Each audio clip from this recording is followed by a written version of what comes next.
ladies and gentlemen, boys and girls, children of all ages. Welcome to the most electrifying podcast in sports entertainment. Welcome to the Under the Ring podcast. It's me, your boy, Ken Dango. Yes. I'm not the champ, so I got nothing to say about that. But I am being joined by the champ, the man with the beer in his hand, doing the Randy Orton pose in the background with the WCW. There is the beer. I'm going light today. I'm going light tonight. I didn't even open this one yet, so it might not even be open. I might end up drinking a sweet tea or something. Say the beer for tomorrow, Friday night. You see, I'm going real light. I'm doing a little Angry Orchard tonight. Oh yeah. What's up, Reggie? What's going on, Reggie? Yeah, y'all's champ is here. Oh, Maddie Brains is in the building. Trick Maddie. Nigga, please. Hey, Trick Maddie, because everybody love Trick Williams. Everybody love Maddie Brains. Everybody love Maddie, so Trick Maddie. Can't go with Trick Right. That don't even sound. That sounds stupid. So just Trick Maddie. Right, Trick Right sound like what a hooker would call you. Yeah, that nigga know how to trick right. Right. I was like, Trick Maddie. Yeah.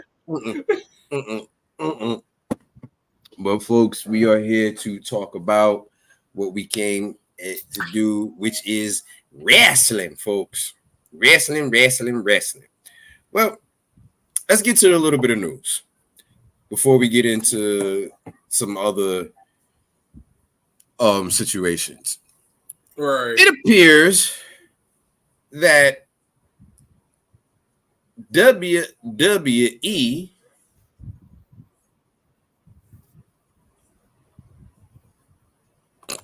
what's good?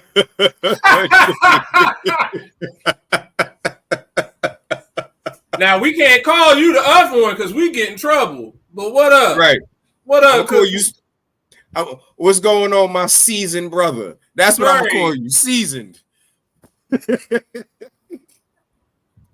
don't know, Reg, man. I don't know when he's getting some merch. I don't know. It needs to happen though. But it appears that WWE and Warner Brothers Discovery have a deal? Folks, those of you who don't know who Warner Brothers Discovery is pretty much the parent company of AEW. That's the people who bought AEW and have been telling Tony Khan, look, stop doing the dumb shit and make this a real wrestling show if you want us to come at you. Warner Brothers Discovery is pretty much the reason why CM Punk got fired, because when he had his blowout backstage, those boys was backstage. So they were like, we ain't gonna have that. But surprisingly enough, yes, seasoned. That's what I'm gonna call you, seasoned. But surprisingly enough, even though CM Punk's actions in front of Warner Brothers is pretty much the downfall of his career at AEW, CM Punk supposedly opened the doors for talks between Warner Brothers Discovery and WWE. Yeah, I'm not liking this. And I'm not saying I'm not liking it because, you know, WWE is getting a new deal and nothing like that. I'm not liking the fact that Phil has his hands all in a lot of shit backstage now. I don't like that. I don't like that shit at all. And it's kind of weird that CM Punk is the person that supposedly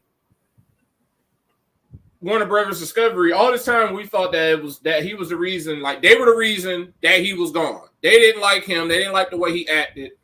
But we also knew they see him. All they see is dollar signs when they see CM Punk at this point. And they still like him. That's all this means. They still like him.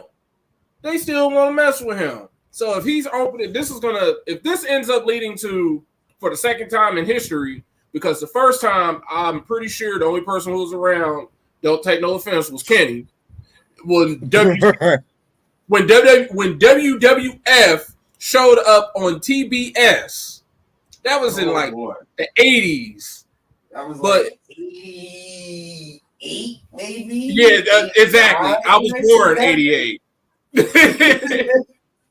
And it was weird when it happened too. It was like, huh? All right, because Vince McMahon showed up. Like Vince McMahon showed up and was like, "Yes, we're excited to present World Wrestling Federation to you." And they're like, bring back my WCW." So if we're about to get that again, possibly. And the funny thing about all of this is a lot of folks are saying, well, AEW is just going to be kicked to the curb. They really could not be kicked to the curb. They could just have AEW and WWE on Turner Broadcasting, on Turner channels, on Warner Brothers Discovery channels. Right. But they really definitely could. But it's still going to be weird. Because what if they do some wild shit and have like AEW, like Raw come on at fucking 8 to 10. They cut it down to 2 hours. And then from 10 to 11 is Collision right after. Like that'd be some weird shit, but I can see them doing that, thinking that'll generate money. It's just crazy because at this point we don't know where Raw is going, but Raw is moving. Raw is not going to be on USA.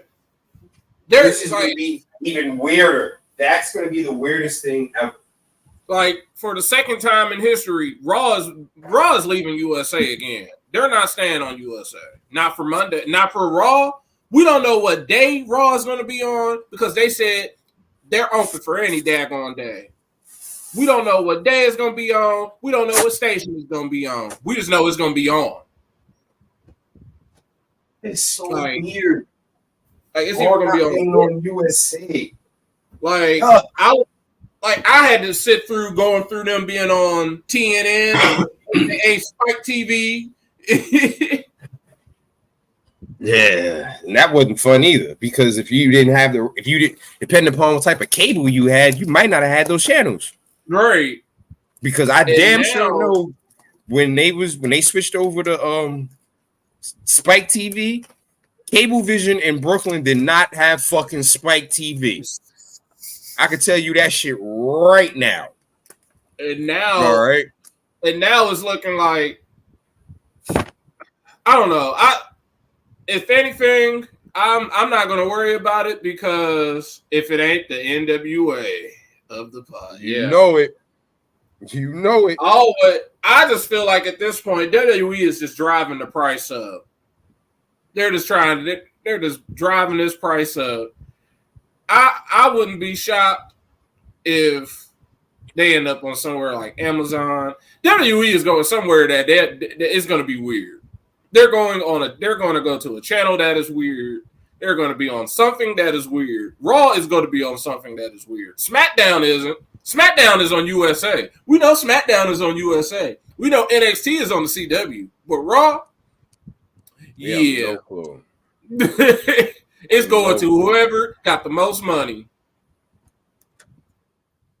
It ain't going to Apple. Apple's not taking. Apple ain't looking at it. Amazon might. Maybe exactly. Maybe some sort of Disney conglomerate like ABC Disney. Maybe somebody like that, or maybe NBC Universal. Because we're sitting here saying, like I'm sitting here saying, they're not going to be on USA anymore. But, I mean, the ball is in USA's court. It's in NBC Universal's court. They could honestly open their book, open their wallet. Because Warner Brothers Discovery also has something else that they probably want to keep more than trying to get some professional wrestling. They got the NBA. Last time I checked, NBA was way more popular than some wrestling. Listen, and I was going to say, the thing about it is, I don't even know if USA wants to open their checkbook because remember, USA is in the hunt to try to get some NBA games as well. Like everybody is trying to bend over backwards for this. Right after Hocus Pocus, and then right after Hocus Pocus and before Sabrina the Teenage Witch. The NBA deal, like the NBA has been doing everything in their power to make sure that they get the strongest possible media deal that they can get. That is why they out of nowhere came up with the NBA in-season tournament. That is why they came up. Which the King won. They came up with, my team won. LA Lakers, that's right. We the first. Not going to be the last, but we the first. Everybody remember the first. They created that. They came up with you got to play a certain amount of games in order to be eligible for the MVP awards and all that. Adam Silver has done everything. He's trying to do everything in his power to make the NBA game presentable for TV and get people to watch it, and he can drive that price up. So because everybody is about to bend over for the NBA because everybody wants that package. Pause. Everybody wants it. Here's the thing. And Adam Silver was smart in doing that because what it did was it cut out a lot of rest. Yeah. So now fans are actually going to see the stars they want to see. And as much as we love Seth, as much as we love Nakamura, they ain't bigger than LeBron. And Cookies. Yeah, you are right. You did see something about that Warner Brothers, Discovery and all that could be filing for bankruptcy. Like they're on thin ice. Like just as much as they could be buying a lot of stuff. All it takes is if they lose the NBA, they're screwed. But here's the thing: a lot of companies file for bankruptcy, though. A lot of companies file for bankruptcy just to be able to get new loans out. That's the thing. So filing Chapter 7 for a lot of companies isn't necessarily the end of the company. Shit, you know how many times Donald Trump has filed bankruptcy? It's something that they do where it pretty much gives them a clean slate to where they can get more money. So filing for bankruptcy isn't always the worst case scenario when it comes down to certain companies. So take the filing for bankruptcy and them not being able to take that with a grain of salt, because that pocketbook, like Matt's been saying, is deep. That pocketbook, it was what I had to look it up on Twitter. It says the probability. So they said don't confuse, and this isn't me saying it, but someone is saying don't confuse the probability. The probability of bankruptcy should not be confused with the actual chance of a company to file for bankruptcy protection. So they can still do everything they're trying to do. For me, like putting on my sports management cap, all Warner Brothers Discovery is about to do is just try and keep the NBA. They're going to promote. That's why they're canceling shows that don't need to be canceled, or they're getting rid of movies that don't need to be gotten rid of. That's why we didn't get the Batgirl movie. They just wrote it off as a tax write-off. We didn't. Well, they reversed course on that Acme movie with John Cena, but that was about to be cut for as a tax write-off. They're going to try and do all that. If anything, they're banking on this summer, and I've said it in other shows. They are banking on Dragons. They are banking. Mm-hmm. They are banking on House of Dragon. They're banking on all the other shows that are famous under HBO. They're banking on the stuff they already have. Their other IP, The Sopranos, Curb Your Enthusiasm just announced their final season. They're banking off of all that stuff. They're hoping, like, as long as they have House of Dragon, they're going to be rich. As long as they have Game of Thrones, they are going to have money. All right. As long as they keep giving us dragons and shit to talk about on the weekends, they're going to make money. Like Dragons, Last of Us, rap shit, because I started watching rap shit. Yeah, that Batgirl movie. I personally don't even care for Batgirl. I don't care about Batgirl, black, white, whatever. I do not give a shit about Batgirl. Matt, you don't want the Bat. You don't like the Batgirl. I don't understand. I've never understood Batgirl because she's Commissioner Gordon's daughter. And I'm like, huh? How she? It's almost just like Rey Mysterio and him beating big people. How the commissioner don't know that his daughter is this girl walking around in a suit? It ain't like she's Spider-Man. People didn't know who Spider-Man was. He had a whole ass mask. Right. This chick like walking she's sitting around up here talking to Commissioner Gordon, and supposedly Commissioner Gordon is her dad. Like, come on now. So you don't recognize your daughter? You don't recognize your first of all, you recognize your daughter's voice? Right. I can pick my daughter, I can pick my kids out of a crowd of 1,000 people. Okay, hearing their voices. So like, you don't know your own kid? All right. Like that's what always, at least Batman changes his voice up. He's like, I'm Batman. But no. And I'm with Cookies. That movie probably would have sucked. It probably would have sucked. Even if it would have sucked, I wanted them to just put the movie on Max just for us to stream it. But they said no. No, that's too much, bro. You asking for a lot right there. He said, "Y'all ever seen that Harley Quinn show on HBO Max? Gordon has a crush on Batgirl." See, and that's the thing. I bet in that universe, that's nasty. I bet you in that universe they're not related. There's so many different. The variation of Batgirl that I know, Barbara Gordon, is Commissioner Gordon's daughter. I bet you they got it in some other stupid universe. Oh God, nope. Oh God. Well, they on some House of the Dragon shits. They on that dragon. That's that dragon. That's that dragon for you.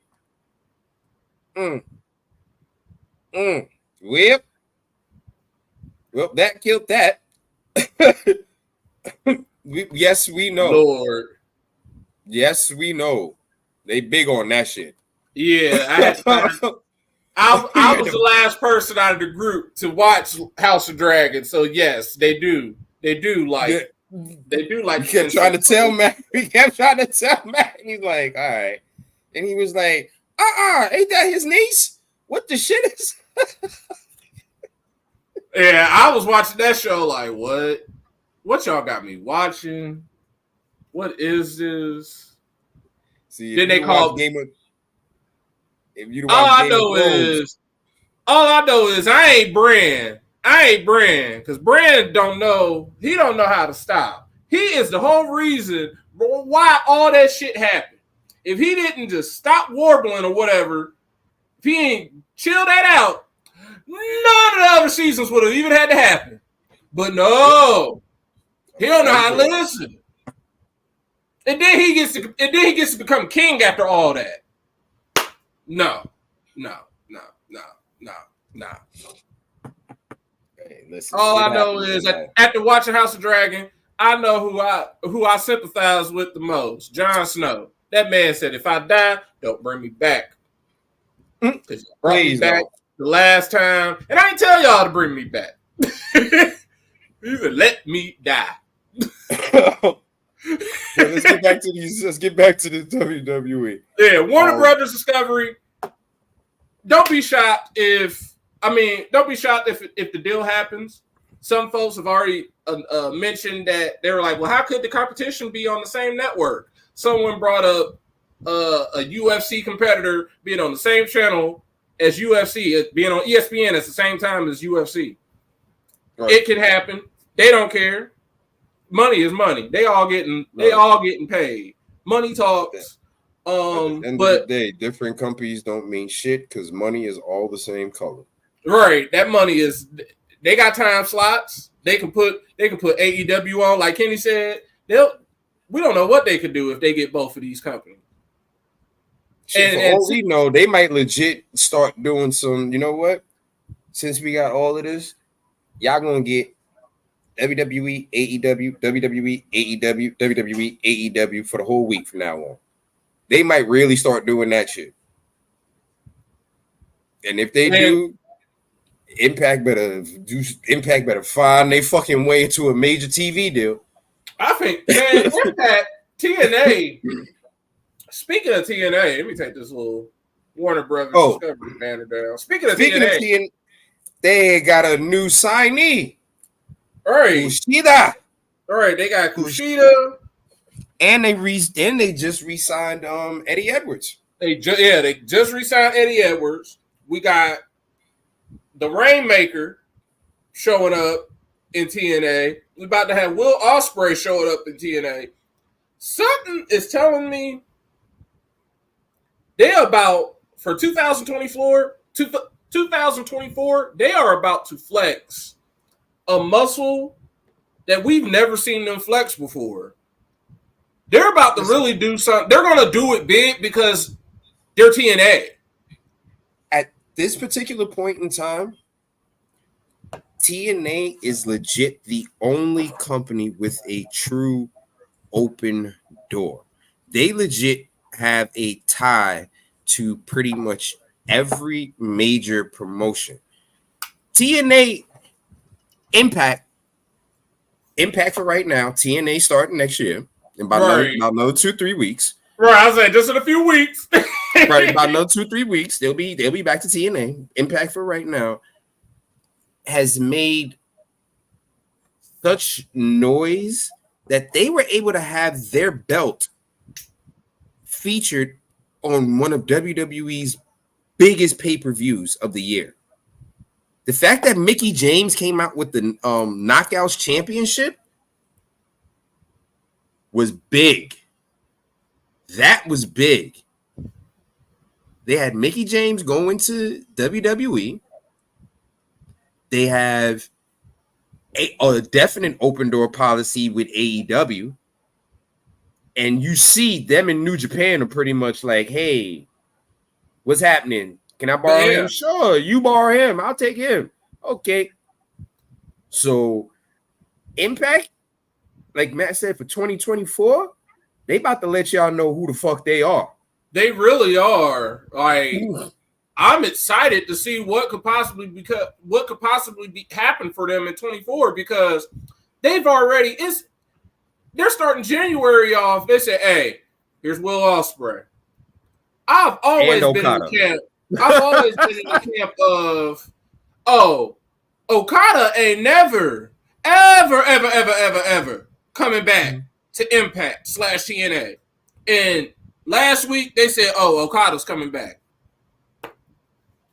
Well, excuse the fuck out of me. Y'all didn't convince this man to come back. Mm-hmm. Like, all right, I'm in. I'm all in. I'm all in. Like, they're really about to stunt on the wrestling world in 2024 because the running joke has always been, TNA ain't got no money. At one point in time, TNA couldn't even pay their people on time. That was a different regime. They've been slowly but surely playing their role, stacking their money, staying in their place, while letting other companies like AEW take the spotlight, letting other companies go under and become a shell of themselves like a Ring of Honor. Then they picked the perfect time. They knew that the TNA name was still popular. They knew everybody was still calling them TNA, even though their name was Impact. They said, you know what? Fuck it. We'll embrace it. We're TNA. Y'all like it. Y'all like our name as that anyway. Y'all still remember it. Nostalgia is still in half of it. If you don't think it is, if you have a favorite sports team, more than likely your favorite sports team has a retro jersey. Mm-hmm. Because mine does. The Titans this week are not the Titans. We're the Oilers this week. We're back to being the Oilers. So, just like I'm pretty sure at some WWE does it. I have a Nitro background right now. I have a Nitro T-shirt. WWE uses those WCW names in NXT. They're using the whole War Games concept for Survivor Series. Like, they're gonna, they definitely have something ready. If they're starting January off with just Ospreay and Okada,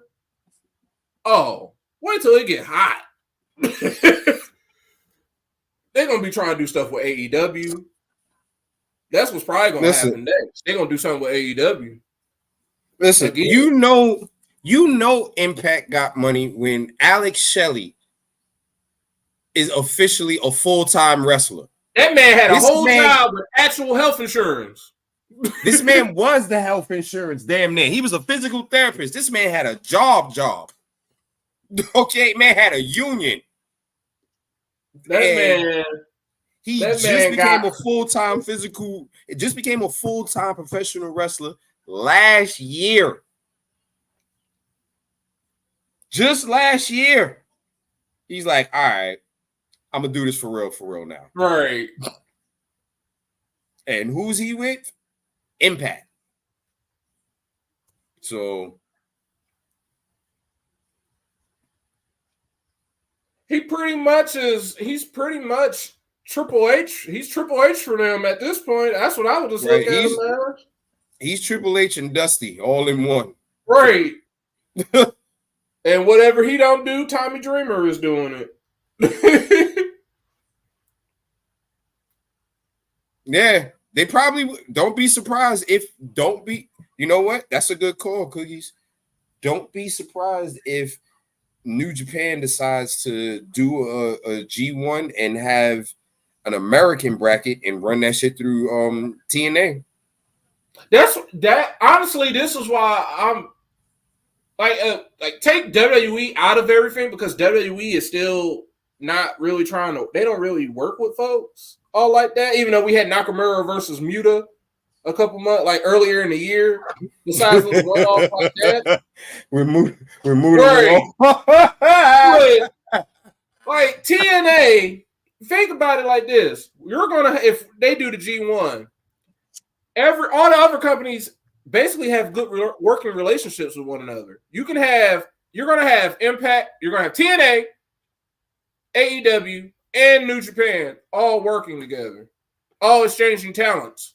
That's basically all three of them. They all got to work together just in order for them to even be relevant versus WWE. The new WWE. Triple H's WWE. Right. Because Triple H he got people just showing up. If you're getting people like Punk to show up, who knows what 2024 is going to be interesting in wrestling. It definitely is going to be interesting in wrestling, especially since it looks like Punk is being groomed to pretty much take over NXT when HBK says he's done. Because everybody said, "Oh yeah, Punk." Yeah, if y'all didn't know, Tuesday night CM Punk was backstage at NXT, and pretty much in gorilla, watching and observing. And the rumor has become like, oh, is CM Punk going to eventually end up taking over NXT down the line? Maybe not. I could definitely see him, honestly, at his age and where he is at wrestling-wise and all that, NXT is where he needs to be at. He needs to be helping the next generation. Like, he's a dick and all that. He's still a good wrestling mind. Like, if he could go down there and teach kids how to cut promos, how to teaching them the basics, because you think about it like this, like Kenny, you got William Regal down there and you have CM Punk. Ain't no reason you don't know how to cut a promo. But here's the thing. I'm getting a little tired of promos pulling back the curtain. That we feel some of the best promos that we hear now are the ones that pull back the curtain, let us behind the scenes of what's going on. Right. I think that's why I have started to appreciate Trick's promos. Mm-hmm. Because it's just the character. Nothing to do with what goes on behind the scenes. Right. You know what I mean? There is no, to use the term that he made ever popular, pipe bomb in his promos. And I feel like,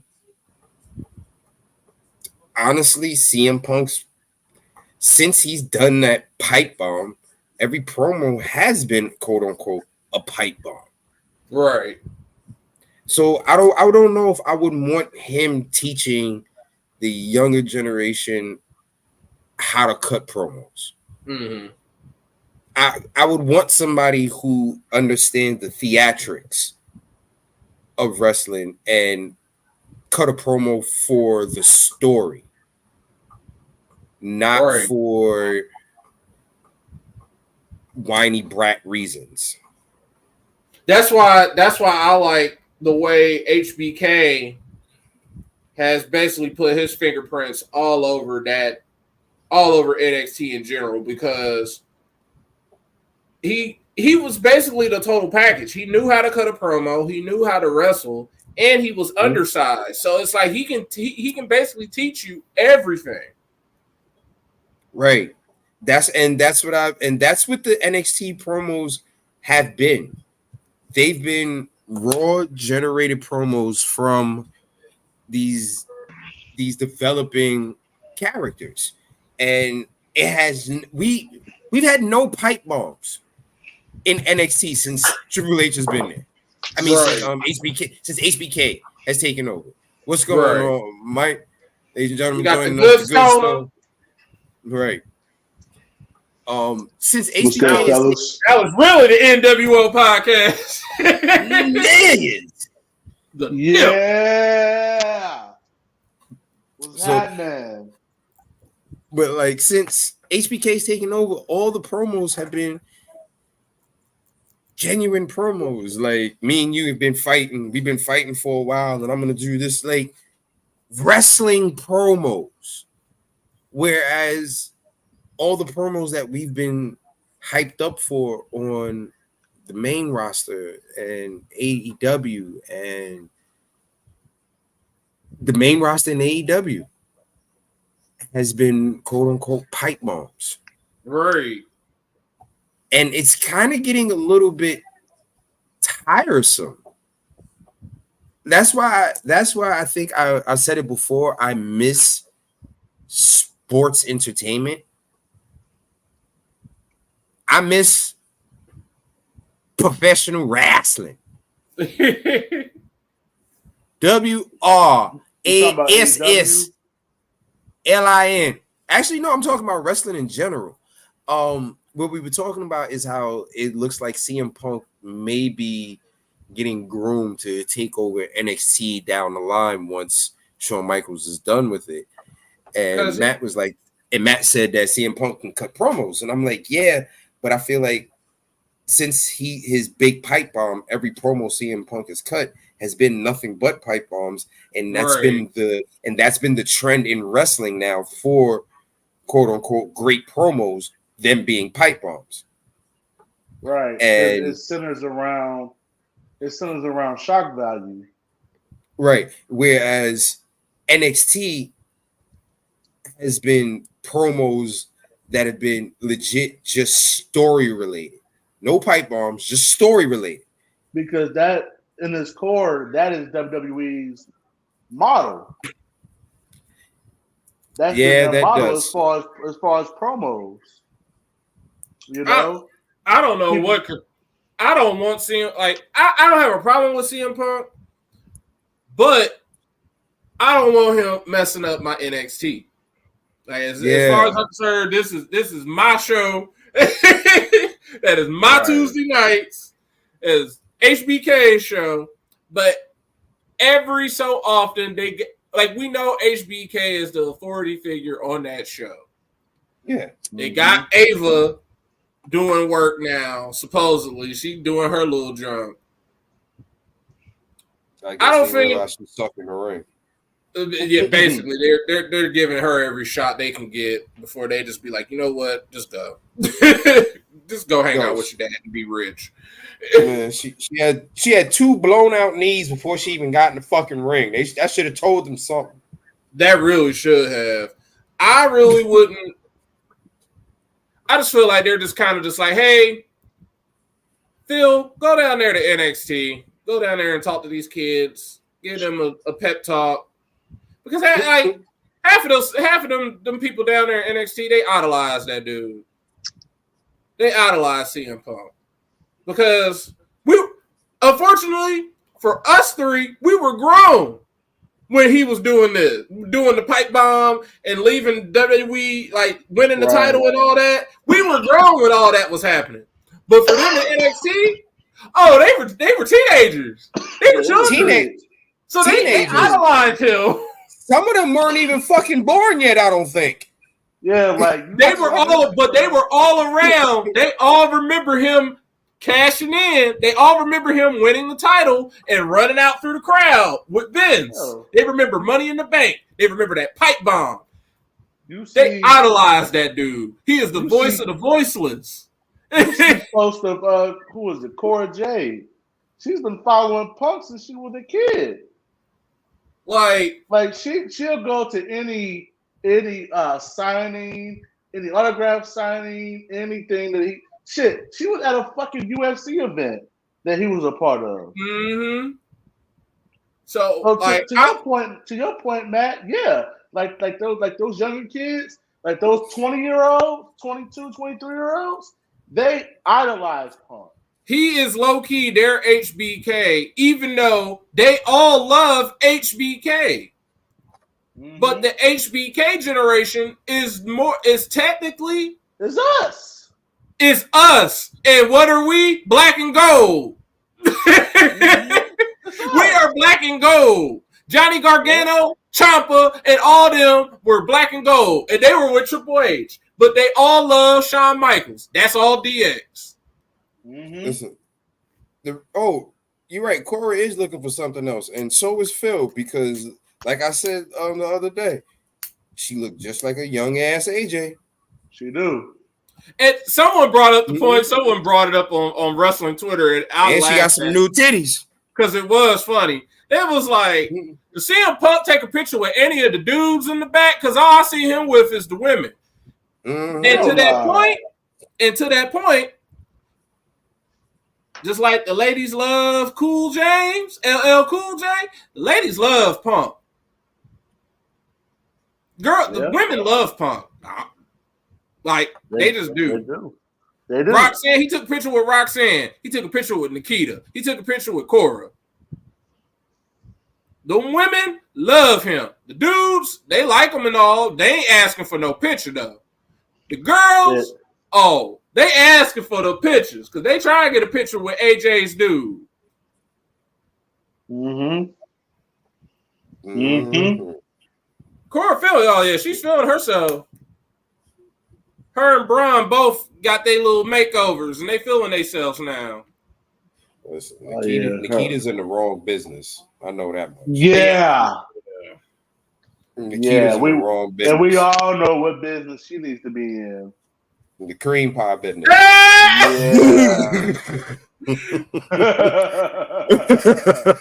She said, LOL, shut the fuck up. It does not say that. Well, and then we go. Nikita need to be in the cream pie business. Oatmeal cream pies, chocolate cream pies. Swirl. You know a lot about the chocolate one. Right. Swirl. Like, let's be realistic. That's where Nikita needs to be. That's where she needs to fucking be. And if she goes to that style, I'm damn sure gonna look it up and try to find it. But he'll be back Monday. We ain't gonna get banned before Monday. Mongo said he will. Mongo said he will be back Monday. Well, you know what? Even if we do get banned, listen, Cookies. I'm notorious for breaking into places that I ain't supposed to be in. Because Top Rope, we still don't know how I got into that damn. I know how you got in. I keep telling y'all how you got in. I don't know. At one point in time, right now, Top Rope is a private group, but that's only because we got bombarded by the Indian sunglass spammers. Sun Hut. Yeah. So we made the group private. It used to be a public group. When a group is public, you can just walk in. So you walked in, and then right when you walked in, private. Walked in. You came in. You came in right before we got rewarded by sunglasses. Well, my whole thing is like, how'd I even find y'all motherfuckers to walk in? Somebody must have told me about y'all. Because all it says, because everybody else will be like added by this person, but for Kenny, it just says Kenny is here. Right. And then it says I added motherfuckers after I got. Yeah, I don't know that person. I add them. Like, yeah, Facebook lying on you.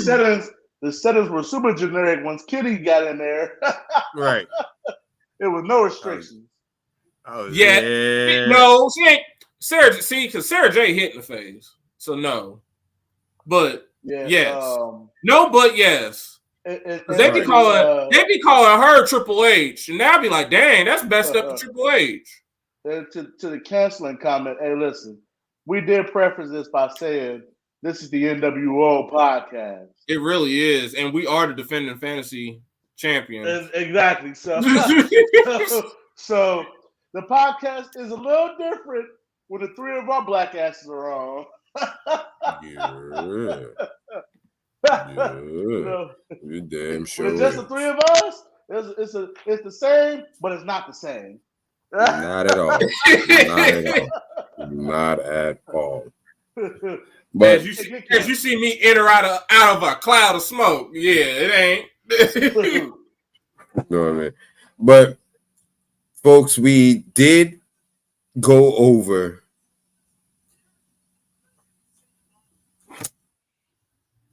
Deadline the other day.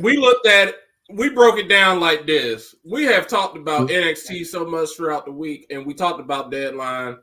Y'all know what happened on Deadline. But Final Resolution happened at the same time as Deadline, and I'm 99% sure. I know the three of us ain't look at that. I'm pretty sure Betty, Reggie, and Cookies ain't looking no Final Resolution. So we're going to go ahead and give y'all a recap of Final Resolution before we get on out of here for the night. What you mean DX wants that title back? You better kiss my ass. Hey, kiss my ass. Y'all might be winning right now. Now this year, when I get done doing this, we get done doing this podcast, I'm gonna sit my black ass down and I'm gonna open up these Raw results and I'm gonna open up these NXT results and I'm gonna count these points up and see how far we are from first place. Because we are still in second place. We should not be. We can't be that far. But DX is in first. We trying to go back to back. We trying to show y'all that NWO was not just a 1 year, just a flash in the pan. I want another title for 2024. We want another title for 2024. And Dragon Lee is gonna get us to that point. Because it's Dragon Lee. Yep, that motherfucker is going to be getting title points after title points after goddamn title points. Because you know what NXT loves to do? They love to put random title matches on TV. And we got the number one man in the world. Him. Not Maddie, Roman freaking Reigns. Who ain't losing no time soon. You know also who we got on our squad? Rhea freaking Ripley. And Gunther.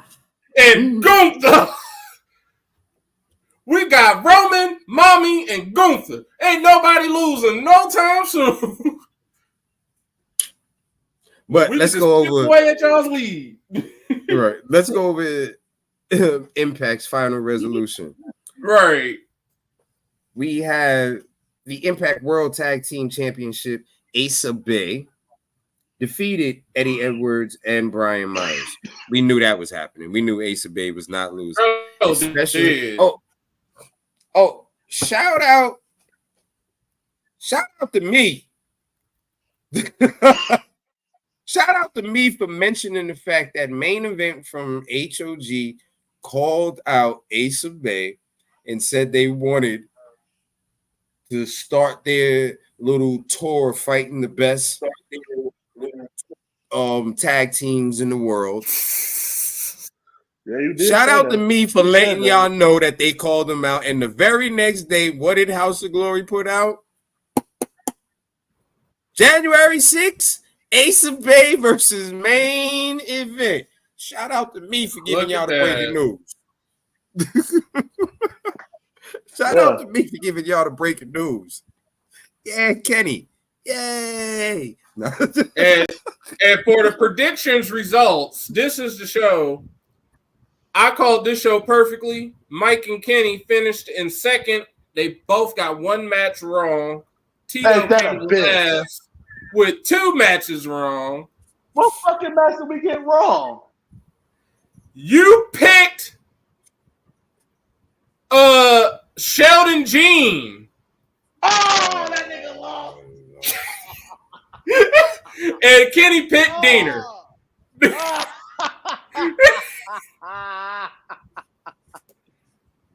fact, only 2 people got that match right. Me and Mike. Everybody else picked Diener.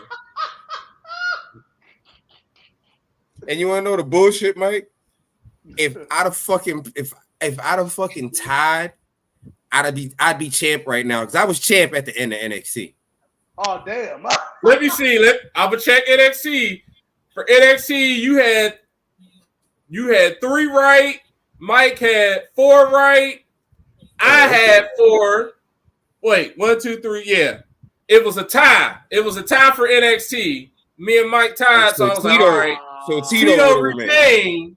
Tito retained, but final resolution happened, and I whooped that ass. fucking I almost had a fucking perfect night. Oh. Fucking Diener. I had the perfect night, baby. Yeah, we would have tied anyway. Well, and Tito would have fucking retained. Tito would have retained by 2 fucking ties. I saved y'all from that and called a perfect show. Fuck you and your perfect show. Next fucking match. Jody fucking Threat defeated Alicia fucking Edwards. Who was watching that match? No one. You didn't even pick that match. That's how ass it was. The fucking match that cost me every goddamn thing. Tommy fucking Dreamer beat fucking Diener. You fucking loser. Yeah, Mike said it. Watch time. Mike was like, just because it's TNA, just because it's Impact. I said TNA is fucking Dreamer's gonna win that match. Right. Should he win it?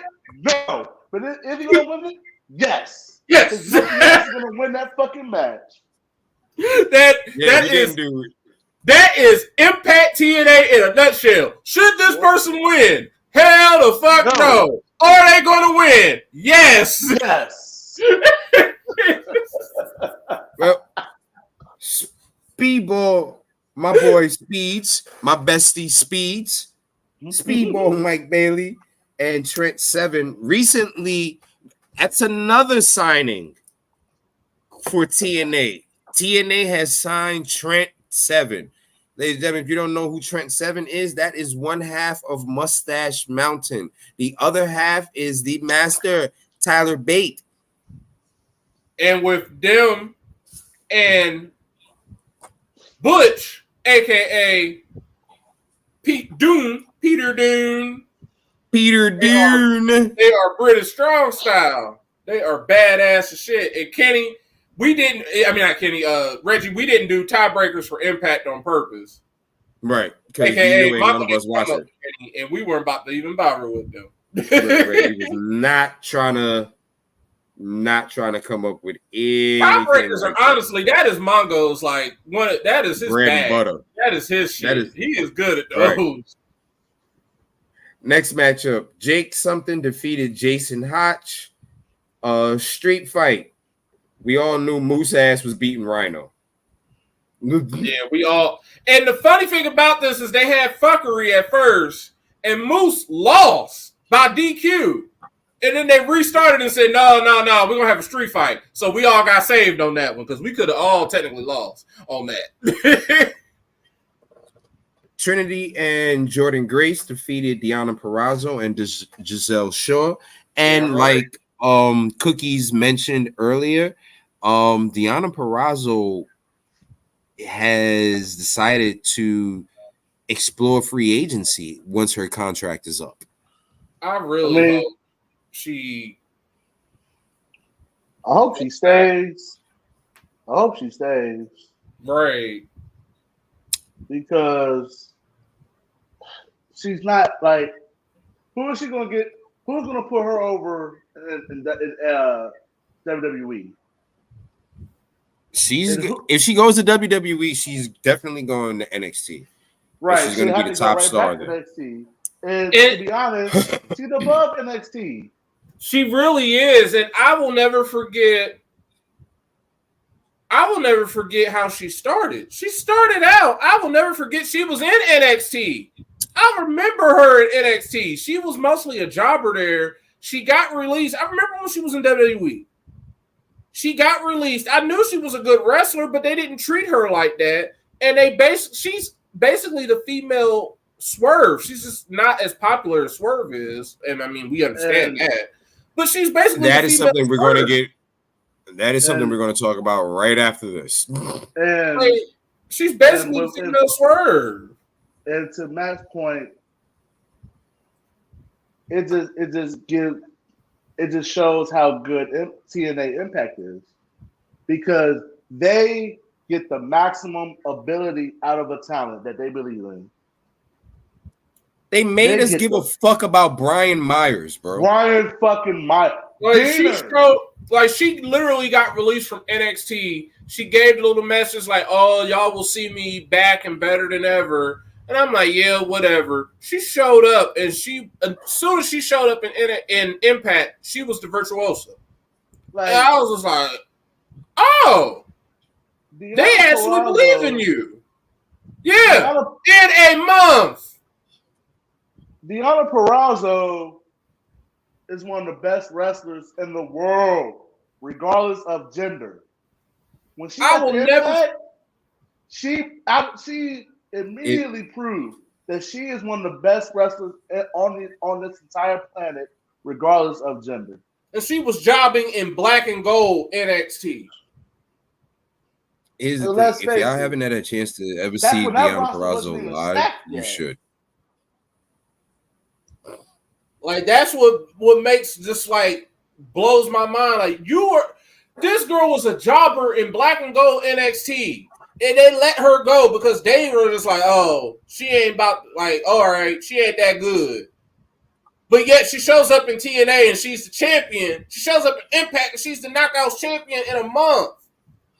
Somebody like in WWE, y'all messed up. At this point, y'all don't try and sign her back, because y'all should have saw it back then.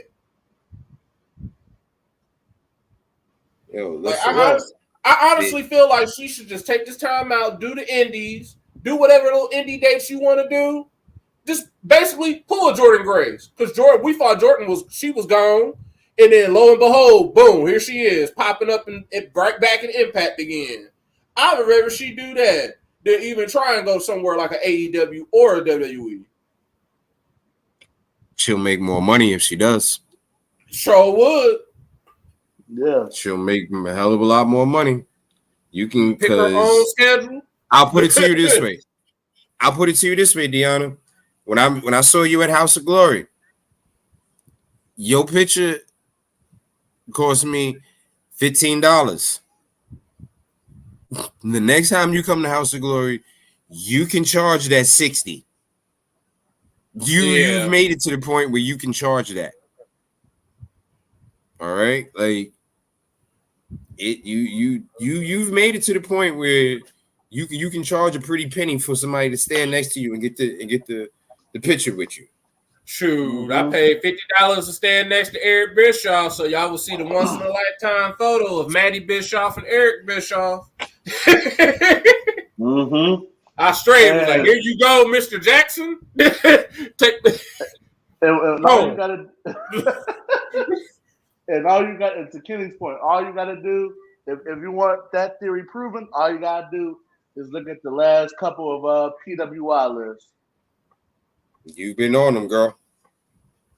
And Kenny want to say, "Oh, she's not one of the best wrestlers in the world." Go check out the last 2 or 3 PWI lists, and then come back to us.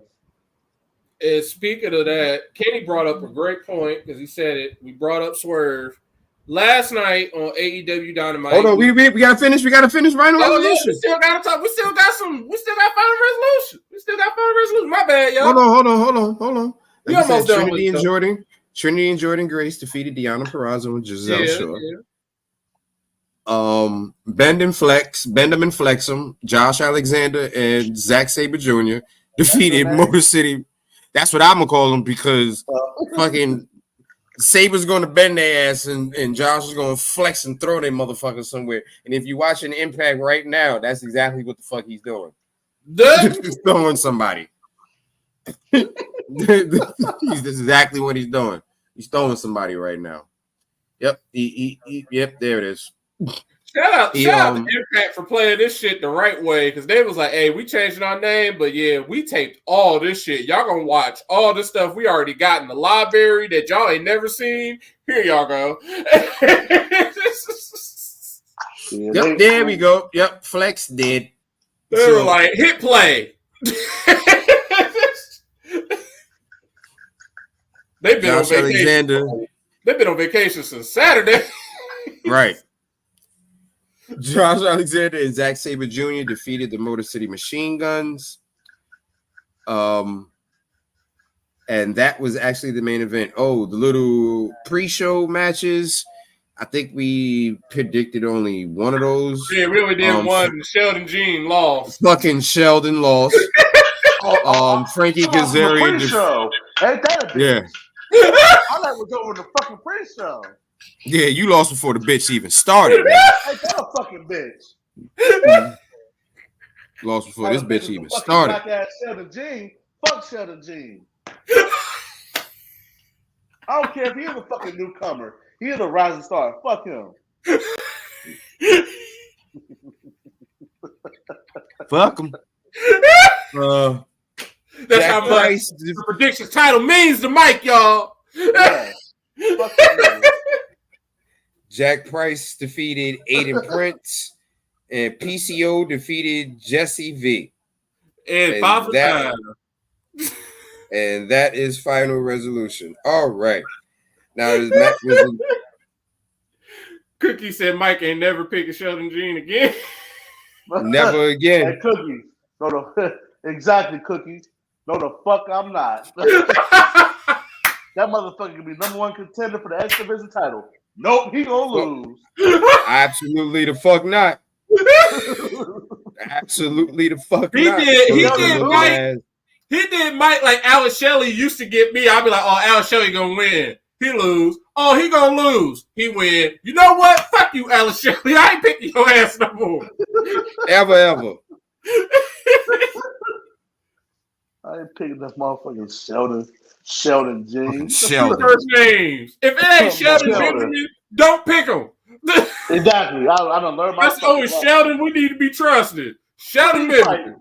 Frankie Kazarian. Yeah. Oh my fucking god. TNA Impact.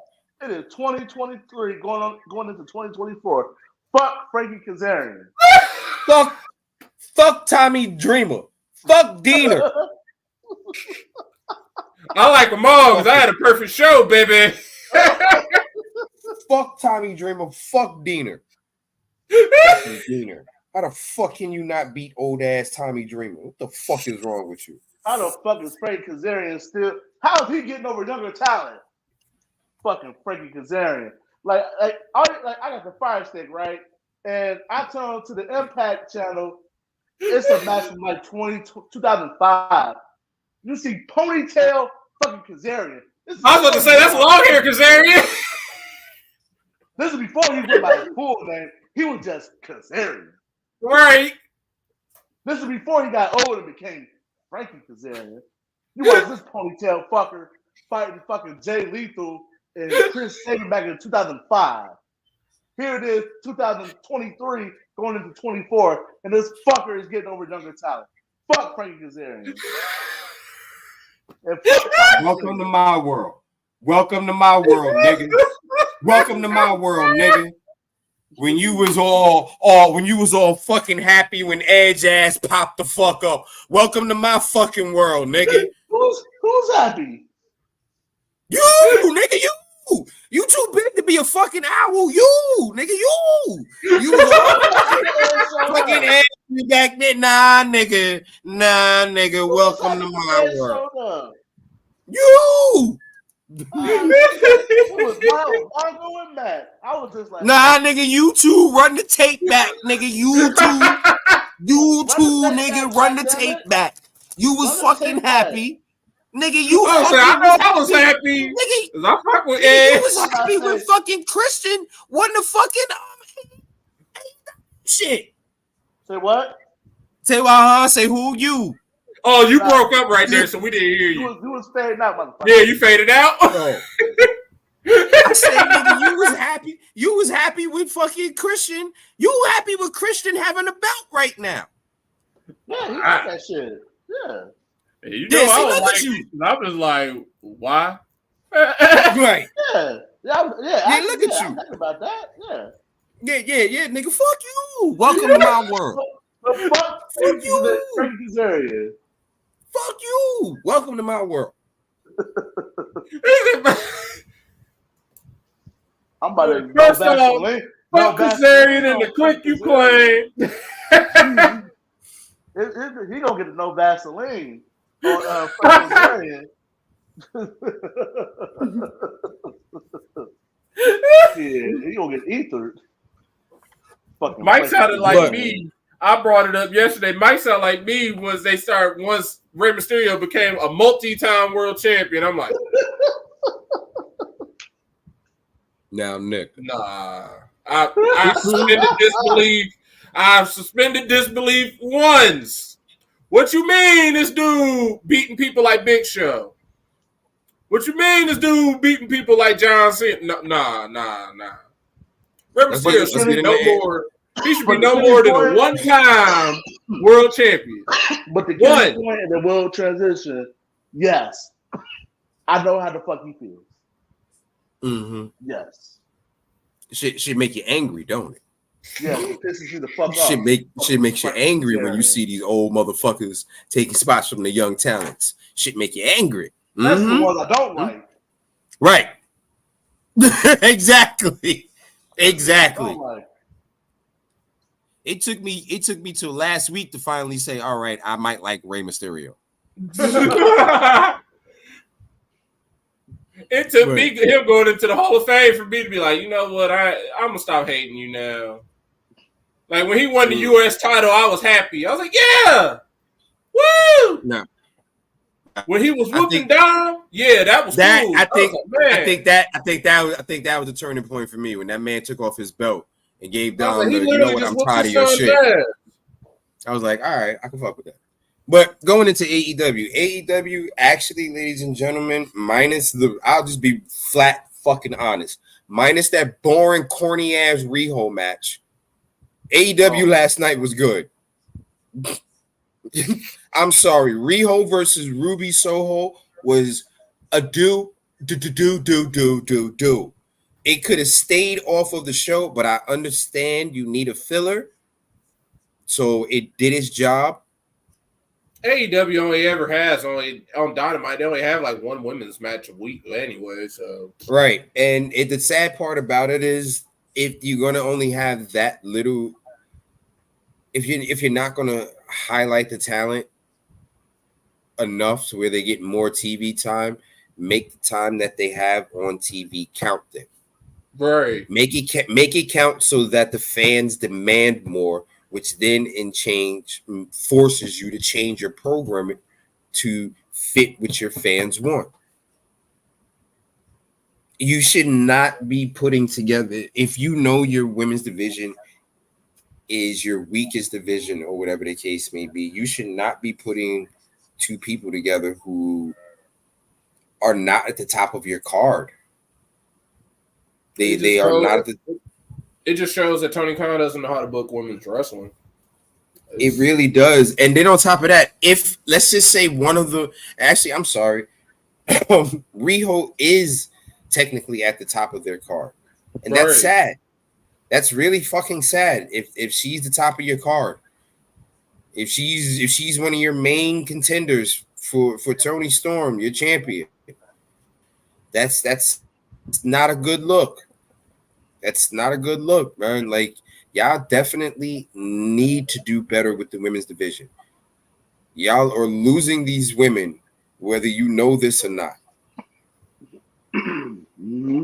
Like, little by little, the women that you have on this roster are going to start not wanting to re-sign because they are seeing that they can get TV time. They can get the TV and the training and the skills and everything that they need to succeed from these other companies.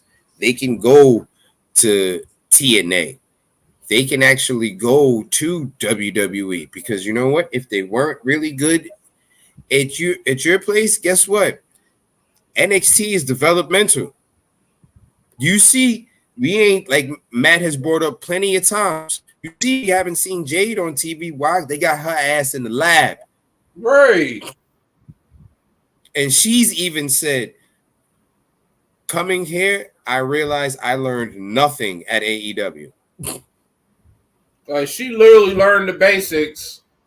And that's why, like, everybody noticed it. We all had said it, like, oh, this was a good match and all, but, I mean, she hasn't really gotten any better. Yeah. Now she's going to get better. She plateaued in AEW, basically. Yeah. They built her. They had her trained to enough to where she can do pretty much a Cena. She was a Cena.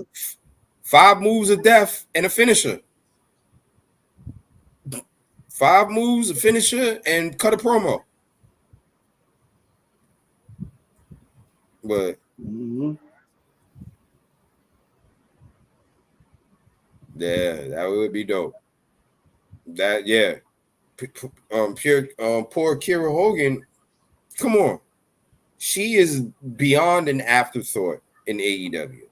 They don't know how to. Their women's division, all of them, because Athena has been Ring of Honor Women's Champion for almost a year now, or something like that, and she's the longest reigning. She's the longest women's champion in history. They say right. She's the longest reigning women's champion. Current women's champion, because she had that belt. I'm pretty sure she had that belt before Rhea won. Yeah, and like Reggie brought it up. He would love to see her on Dynamite every once in a while. They don't have their people. They don't feature. They don't feature her at all. They don't feature ROH at all. Period. They don't feature ROH at all. And I mean, the men, they feature the men, but the women, oh no. So you wouldn't even know that she's basically Ring of Honor. She's carrying Ring of Honor. She is on the run of a lifetime. Everything that Kenny used to say about her, that she was reckless and all that, it's a noticeable difference now. She has improved. She is at the top of her game. She's a big fish in a little pond, and she's taking advantage of it. But you wouldn't know it because she ain't on TV. Her recklessness now is a controlled recklessness. It's a part of her character storyline. So it doesn't look like she's just being reckless. You can tell it's something that she's doing to be a part of this character of, I'm super tough, whatever. Like, I'll walk through you. Like, she's almost like a juggernaut. You know what I mean? So it's a controlled anger is what she's doing right now as far as her style, and it works. Because before she was literally all over the place, which is why she was always fucking hurt or hurting somebody. You know what I mean? So she has tremendously stepped her game up, 700%.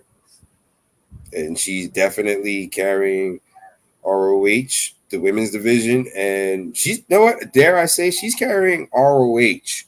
Yeah, she really is. She's carrying ROH because everything else around them is unstable. You have one person defending your tag belts, which they are talking about stripping. broke down. They're talking about stripping the tag titles from Better Than You, baby. Yeah, Because these motherfuckers can't fight. The other one champion is broken, and the other champion is literally broken, and your world champion is on his last leg, and you got him in a damn tournament. Look who's decided to show up. Hey, what up, Mongo? Mongo said, you know what's up about TK and Athena? He said in the interview that he'd like to work things out to get her on AEW one day. Yeah, you're right. You're the owner. It's as simple as me flicking this lighter. You know why. You know why. We know why. Kanye told Mike Myers. Tony Khan. Take out George Bush, insert Tony Khan. Pretty much. Kanye told if your name ain't Swerve, he don't like you. And even then, let's go over AEW real quick. AEW, besides that horrible women's match, which made us go into a 20-minute tantrum about the way they are not properly booking and getting these women the training, everything that they need. AEW was pretty damn good. Roosh, of course, defeated Jay Lethal. My man Briscoe still ain't won shit. Still ain't won nothing. Still ain't won. Yeah. Yeah, that's a lot. That's a lot. You had a promo in which Samoa Joe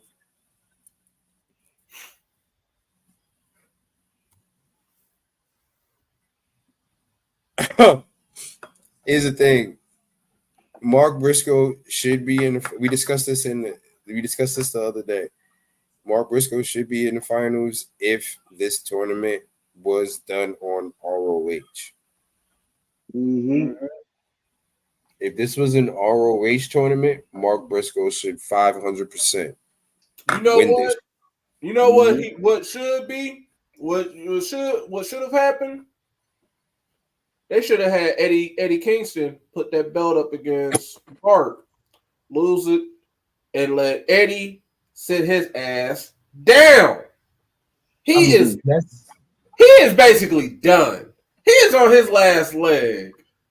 Listen, I'm guessing he starts to put these belts that he has on the lineup in the semifinals. So I'm guessing he somehow makes it to the semifinals.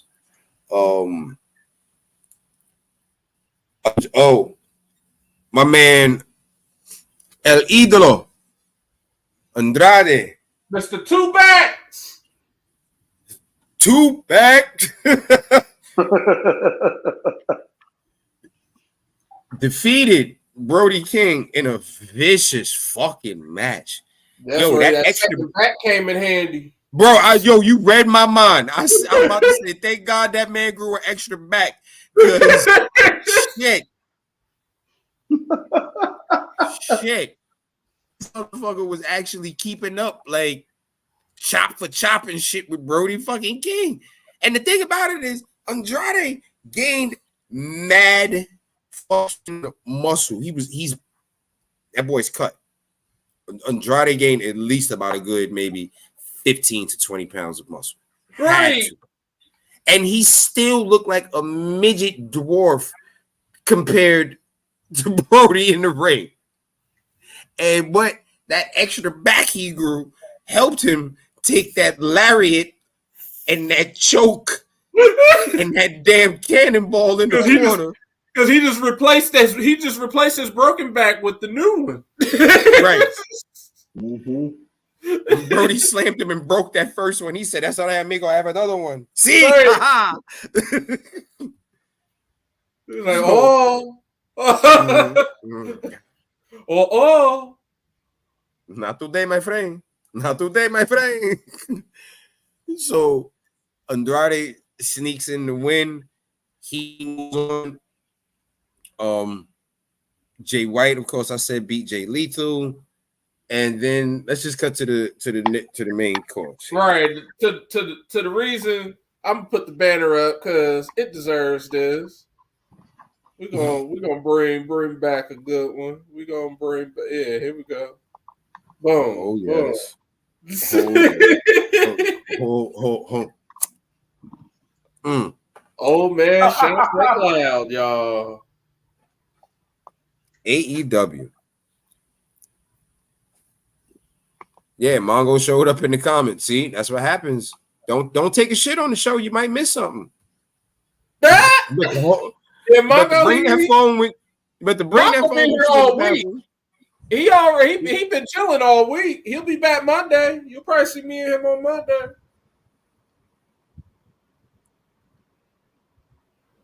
Tony Khan and AEW. AEW as a company, because you know what? Other people besides Tony Khan need to be held responsible too, as well as him. You do not have the hottest wrestler in professional wrestling lose. Isaiah Swerve Strickland is the hottest wrestler in professional wrestling right now. There is not a place that he can't go where he can't say whose house, and everyone responds Swerve's house. They played his music during the Seahawks game, like during the warm-up.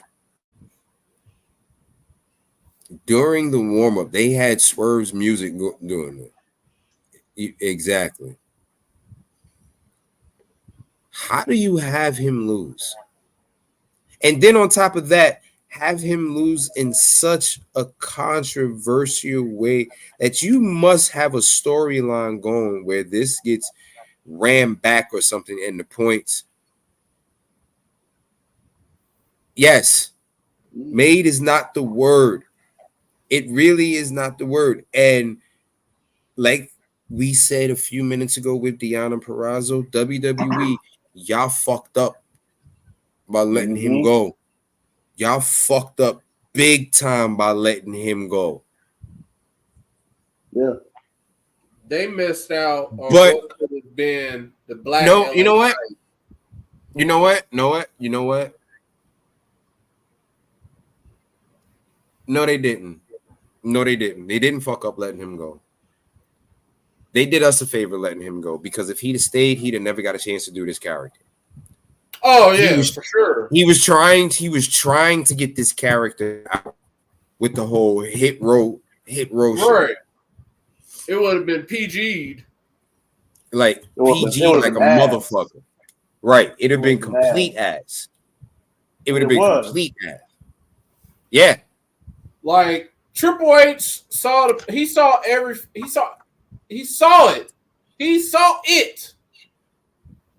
But he couldn't see it out. He could never execute it. He never got the chance to execute it all the way through. And that's why Hit Row really never hit. When they finally did get their shot, guess what? Oh shit. Already. She called Mongo the ghost of Christmas fat. Nah, sure. And not to mention, that's different. and not to mention with Hit Row, they were ass. Yeah, they were. Like they were cool in NXT. Like, the only one that was actually like decent was Ashanti. Top Dollar. Ashanti was actually a good wrestler. Ashanti was actually a good wrestler. Even though we used to make fun of his ass in NXT for his name. Ashanti was good. Top Dollar, top ass. Be fat, be ass.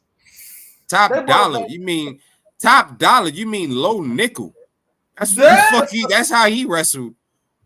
It was crazy. Like I honestly feel like if they had kept him, he would probably be in the same he would be in that same area as a Montez Ford or even an LA Knight.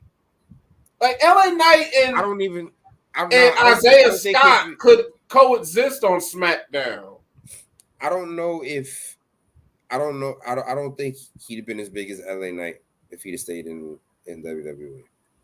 Him leaving was the best thing possible. It truly was. If he'd have stayed, we wouldn't be getting any of this. We wouldn't honestly, and in hindsight, like you said, it is the best thing for him because look at what happened to WWE since then.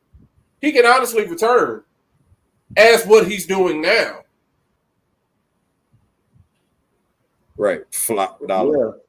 Like he could come back. He could come to WWE now as Swerve. Swerve, when I drive, like imagine like we're sitting up here all, who's this about to come out? 3, 2, 1. Yo. Top rope. Did you see? And then if I see, I'm not gonna lie. When I drive, you be like, bro, listen, I'm not gonna lie to you. If he showed up at the Rumble, if Prince Nana bust through them curtains, we're not driving, and he come out, but I'm not gonna lie, I might throw my TV. Like, I'll give you the interest that would make you throw your TV. If we're sitting up at WrestleMania in Philly and he comes out, we get hyped up to Dreams and Nightmares, and then it just be like doom, and all of a sudden we hear doom, doom, doom. No. Like, and we ain't got hype off of Dreams and Nightmares. I'm looking around like, and then we go swerve when we drive. Man, I'll be like,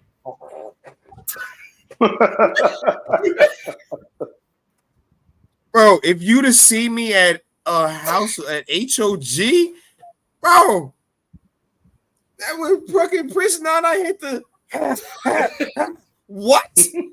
We was here with it. This was hit, no, Rich. Like what?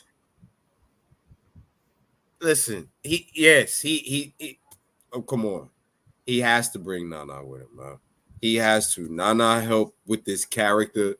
At the end of the day, people can say what they want. That dance helped with the entrance. That entrance helped with building his persona. That persona carried over to his promos, and he's always been good in the ring, period. Oh, yeah. Uzi still got Nakamura is definitely going to have some type of impact at WrestleMania because if that song is not being played in Philly, there's going to be a problem. And they're going to have to talk to me because I'm going to be like, Yeah, they got to play that. God damn. Got my blood pumping. Got me going. But back to me yelling at AEW. How the fuck do you have him lose? And then on top of that, you have him lose to somebody who definitely does not need to be put over for any point at all, at any given point at all. Nope. Jon Moxley can lose every last matchup in this tournament and it not affect his character or his status within your company or his status within the wrestling world. Swerve is building himself up to the point where he's built himself up to the point where everybody's favorite faces are now heels when they're in the ring with him. Moxley, that crowd last night was 500% pro fucking Swerve. They don't want to hear Mox. When you're at that level, you don't have him lose. And then on top of that, the way he lost, You got Mox grabbing his pants, and his fucking shoulder was up. Yeah. So unless they do something in an angle where they kind of negate that or call it a draw, where each of them get a point, you've definitely killed, or I wouldn't say killed. You definitely pulled an emergency brake on whatever momentum he had going. Yep. Since the fact that he's in this tournament, there should be no ifs, ands, or buts. He's going undefeated all the way to the end. It's like, I forget which pay-per-view it was. I said, like, listen, it was the one, it was the first match between him and Hangman. I was like, if he wins this match, he got to get a title shot at some point. At some point, he has to get a title shot. Right. And to back up Kenny's point, what does Mox benefit from winning that match last night? What does he benefit? He has no benefit. The only person that has a benefit in that situation is Swerve. What does Mox get benefiting being in this goddamn tournament and winning?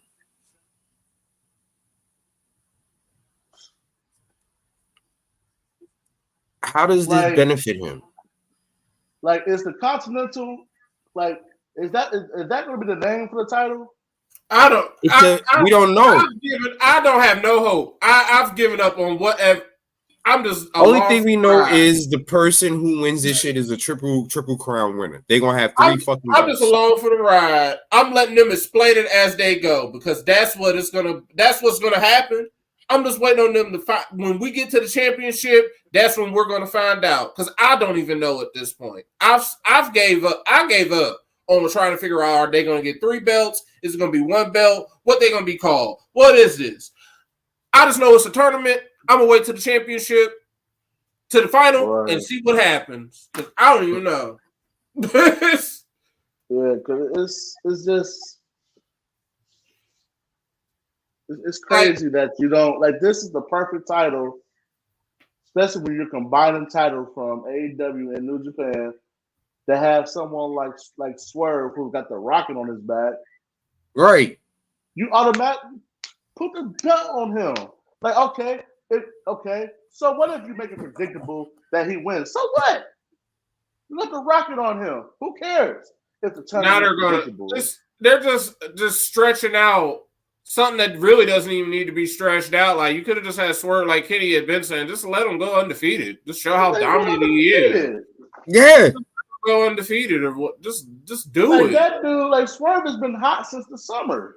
Like it's not going to hurt nobody's feelings. It would make sense. Like, just like when Kane showed up and he was destroying people, and then like the next month he was champion. We're like, oh shoot, okay. Now when he lost, made absolutely sense. It made sense, but everything before that, was like, oh okay. Right. And then what you can do is you can have Tony Khan come out there on a press conference and say, you know what, it makes perfect sense.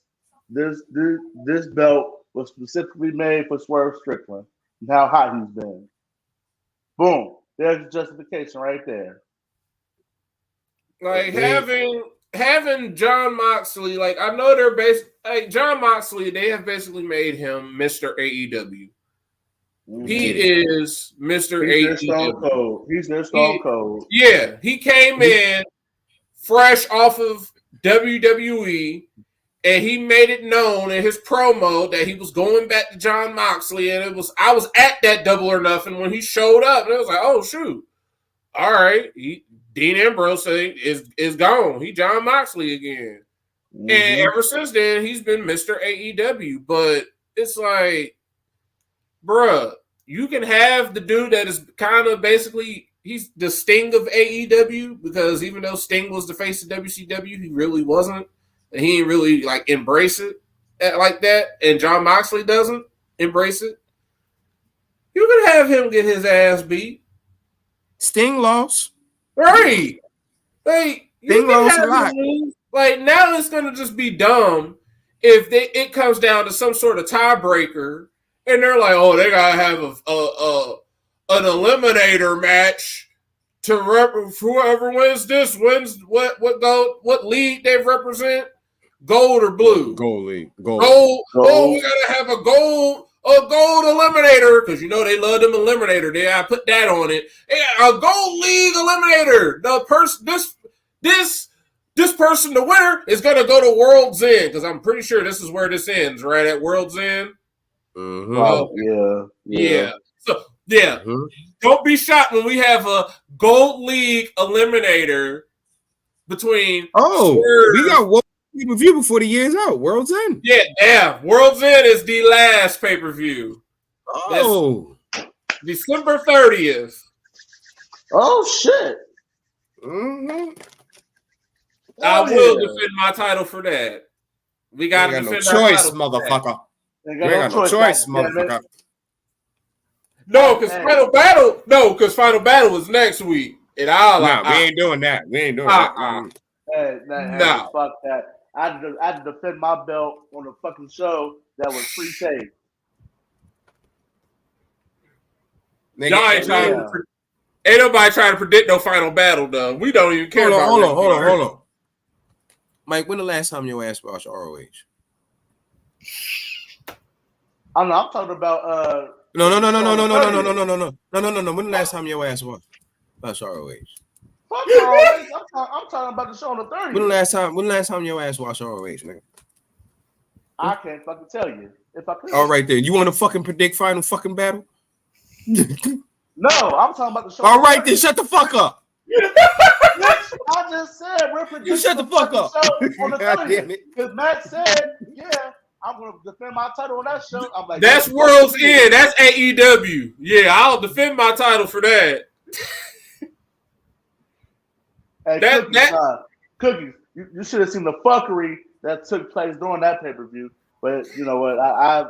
I've survived that. I've survived that trial. I would say I'm pretty sure you won. Right, motherfucker. Oh no, I did not win. I lost that bullshit.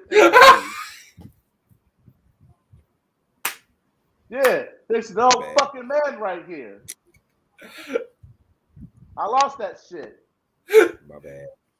So yeah, that was my 30th. Mongo made you pick. I was like, oh damn, I remember that because I was like, I don't even want to pick this bullshit. I was ready to push Mongo down his fucking wheelchair. It was like, what was it, Turning Point? Yeah, some bullshit. Yeah, fucking Turning Point, that Canadian ass show. Fuck, I lost my shit. Fucking Turn Point. Because me and Mike was like, nope, I don't want to predict this bullshit. This shit takes. I don't want to predict this. And then we took a vote, and then here come Mongo's bitch ass at the 11th hour. Somebody say predictions? Yeah, mother. Oh fuck! Here he go.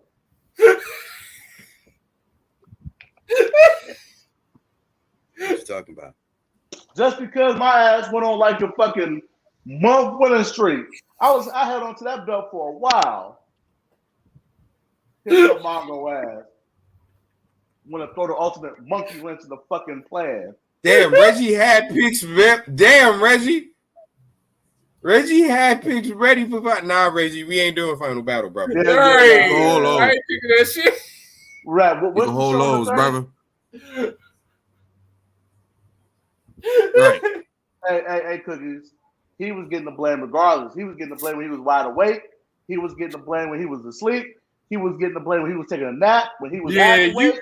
You missed that episode because me and Mike both was like, man, I don't even want to pick this bullshit.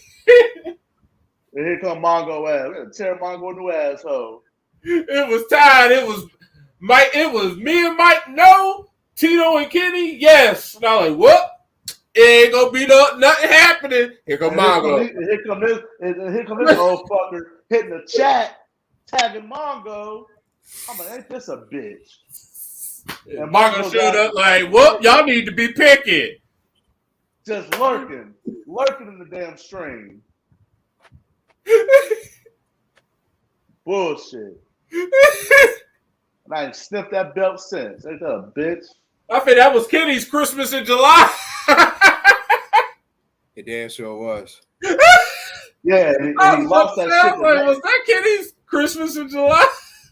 And either he lost that shit the next day or he lost that shit the next week. No. I actually held on to it because it was a tie. I held on to it for 2 pay-per-views. I held on to it because it was like 3 pay-per-views that 1 month with some crazy shit. And I held on to it for the entire month. That following fucking month, I lost that shit. I lost it, whatever. I lost it to fucking nope, because I still had it for our birthday.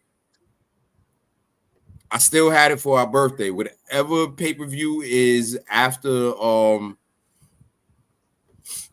you call it?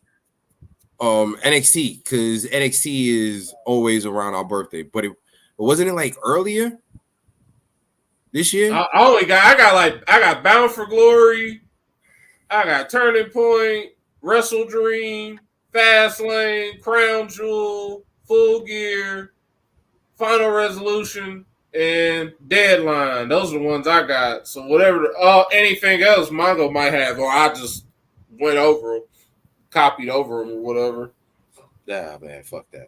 Well, anyway, folks, fuck that paper. I think we've been sufficiently electrified tonight. What you think? Oh yes. Oh yeah. Don't forget. Don't forget, folks. Yay! Under the Ring podcast is every week around 8:45-ish on Thursdays.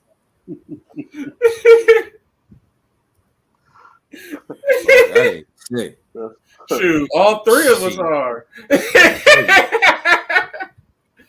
I stay ready, boy. Stay ready. I did that fucking Facebook.com/Under the Ring Pod and Twitch.tv. Don't forget, folks, 8:39-ish. If you follow our page, you'll know exactly what time. I may go live tomorrow and rant about that shit. How about that? I mean, shoot, we ain't got nothing else to do. Right, it's Friday. It's cold. Than a motherfucker, boy. It's cold than a motherfucker. I got a whole hour to rant about that shit. Right. Folks, don't forget, you can also follow us at Linktree/Under the Ring Pod. There you'll have the motherfucker that caused Mike to be so goddamn mad, Mr. Greg Bush.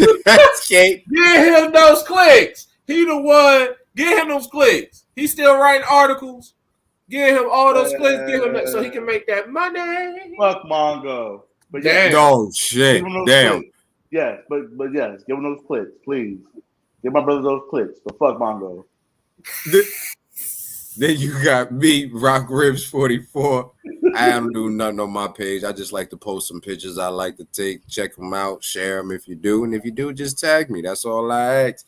Also, we got my man that talks about everything going on from politics to the newest fucking hairstyle that's out. My man, Mr. Fresh Beard, the angry man, not the teacher man or the stoner man. That's Mr. Angry Man. Hey, listen, that's the angry man tonight. He said, fuck them kids. Hey, fuck them people. One more day before winter break. Shoot, I got tomorrow's our last day. I got one more week. Winter break. I got winter break. Right, I got a winter day, Christmas Day. That's it. I mean, to be Christmas fair, Day. To be fair, I'm gonna still be working, but it won't be as strenuous. So it'll be like a half winter break. Oh yeah. Well, it'll be worse for me. Yeah. Don't forget, our man with the beard in his hand, the right answer. Our street team captain, Boreal Mariente, and local correspondent, Justin D. Baxley. Folks, we thank you. Look now. Save her ass. We ain't saying the nigga. We wasn't doing it. I'm gonna tell you that right now, Reggie. That shit wasn't happening tonight. Reggie, when he comes down to them picks, I'm gonna tell you this right now. I'm here to tell you right now, we don't care. Let me tell you, we don't. Man, I already knew. We decided. I knew them two weren't about to be picking it, and then I knew I'm the champion. I know I'm not picking it. Because if my streaming box Fox can't get it, I'm not predicting it. Oh my God. Oh damn. She's talking about damn. bro. Oh my goodness. Oh my God. She's talking about playing LL Cool J character when he put the oh my God. Oh my God. Oh my God. Oh no. Good Oh God. no. Kick him in the dick. Oh my God. Oh no. Give me the old dick twist. And on that note, folks. That's what you better get Reggie.